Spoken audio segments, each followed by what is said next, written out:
गर्मियों के मौसम में हर तरफ एयर कंडीशन यानी एसी की मांग बढ़ जाती है, मगर क्या आपने कभी एसी पर लिखा हुआ टन या आपने कभी सुना कि ये एसी इतने टन का है और सोचा हो कि इसका क्या मतलब हो सकता है। अगर आप एसी ख़रीदने जा रहे हैं या पहले से एसी इस्तेमाल कर रहे हैं तो ये वीडियो आपके लिए है। दोस्तों, एसी पर लिखा होता है 1 टन, 1.5 टन या 2 टन। अब सवाल ये पैदा होता है कि आखिर ये टन का मतलब क्या है? टन किस बला का नाम है? टन क्या एसी का वज़न है या कोई और चीज़ है? टन दरअसल एक यूनिट है, कूलिंग की ताकत को नापने का यूनिट।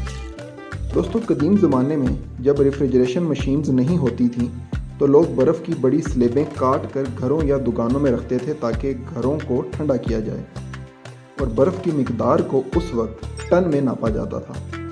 1 टन बर्फ़ यानी 2000 पाउंड अगर 24 घंटों में मुकम्मल पिघल जाए तो इसे जो कूलिंग मिलती है वो एक मेयार बन गई। इसी बुनियाद पर माहिरीन ने कूलिंग पावर को नापने के लिए एक फार्मूला बनाया। 1 ton cooling 12,000 British thermal unit फ़ी घंटा, यानी 1 ton cooling 12,000 British thermal unit को कंज्यूम करता है 1 घंटे में। ये भी एक तवानाई का यूनिट है जो ये बताता है कि एसी 1 घंटे में कितनी गर्मी ख़त्म कर सकता है, यानी कितनी गर्मी निकाल सकता है। अब सवाल ये पैदा होता है कि आपके कमरे के लिए कितने टन का एसी मुनासिब है। चलिए एक आसान अंदाज में देखते हैं।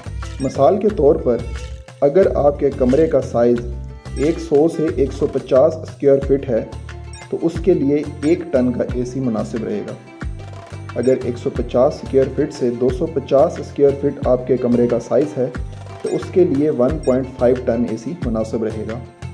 और इसी तरह अगर 250 स्क्वायर फीट से 400 स्क्वायर फीट आपके कमरे का साइज़ है तो उसके लिए 2 टन का एसी मुनासिब होगा।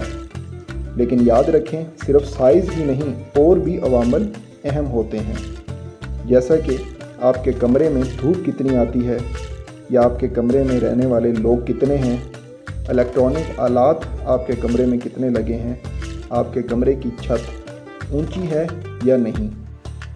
मिसाल के तौर पे अगर एक ही साइज़ के 2 कमरे हैं, यानी एक ऊपर वाली मंजिल पर कमरा है और दूसरा नीचे वाली मंजिल पर है, तो ऊपर वाले कमरे में गर्मी ज़्यादा महसूस होगी, लिहाजा उसे ज़्यादा ताकत वाले एसी की ज़रूरत होगी, यानी 1.5 टन या 2 टन के एसी की ज़रूरत होगी।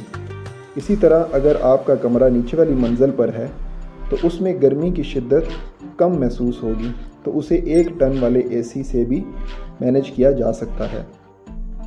अब सवाल ये है कि क्या ज़्यादा टन का मतलब है ज़्यादा बिजली का खर्च? जी हाँ, किसी हद तक ये दुरुस्त है। जितना ज़्यादा टन होगा एसी की मोटर और कंप्रेसर उतने ही ज़्यादा काम करेंगे, यानी बिजली का बिल भी उतना ही ज़्यादा आएगा, उतने ही ज़्यादा यूनिट कंज्यूम होंगे। लिहाजा अपने कमरे के मुताबिक दुरुस्त टन का इंतखाब करना बहुत ज़रूरी है। आजकल मार्केट में इन्वर्टर एसी भी आ रहे हैं जो मतलूबा दर्जा हरारत तक पहुंचने के बाद बिजली की खपत को कम कर देते हैं, यानी 1.5 टन का इन्वर्टर एसी ज़रूरत के मुताबिक 0.8 टन पर भी चल सकता है और बिजली की आधे से भी ज़्यादा बचत करता है। EER यानी एनर्जी एफिशिएंसी रेशो बताता है कि कूलिंग के बदले कितनी बिजली खर्च हो रही है। तो दोस्तों, अगली बार एसी ख़रीदें तो सिर्फ टन ही ना देखें बल्कि EER यानी एनर्जी एफिशिएंसी रेशो की रेटिंग भी चेक करें। तो अब आप जान चुके हैं कि एसी में टन का क्या मतलब है, और ये सिर्फ वज़न नहीं बल्कि कूलिंग की ताकत का पैमाना है। अगर आपको ये वीडियो मालूमाती लगी हो तो लाइक और शेयर और सब्सक्राइब ज़रूर करें ताकि मज़ीद ऐसी वीडियोज़ आप तक पहुँचती रहें।